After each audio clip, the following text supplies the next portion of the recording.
musulmonlarni gunohlarini kechir. Ey Allohim, bularga rahm qilgin, shafqat qilgin. Ilohi, bizlar mana umraga keldik. Har bir tanamizni uyida ahli ayollarimiz qolgan, farzandlarimiz qolgan, ag'ayni urug'larimiz qolgan.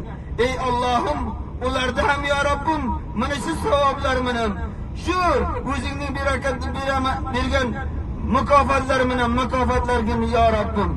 Ey Allohim, sen shunday zotisanki, sening tugamaydigan xazinang bor. Sen agar bilsang, seni hech qanday tugamaydi.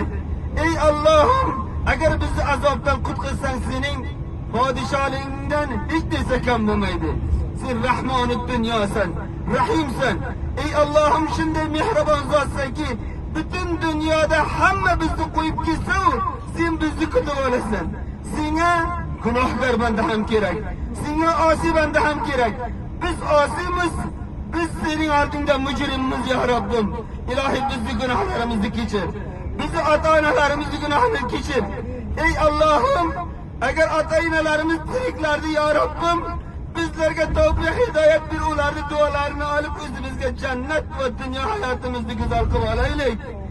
Agar ota-onalarimiz o'lib ketgan, dunyodan o'tgan, ey Alloh jonim, senga yillarni o'tamiz.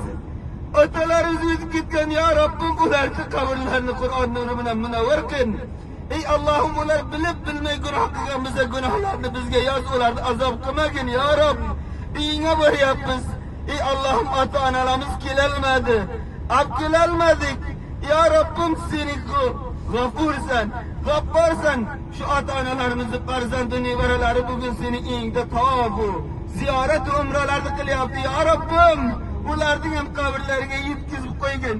Qiyomat kunida amallarida umralarni, hajlarni bajargan deb yozib qo'y. Ey Alloh jonim, seni xazinangda nima kam bo'ladi?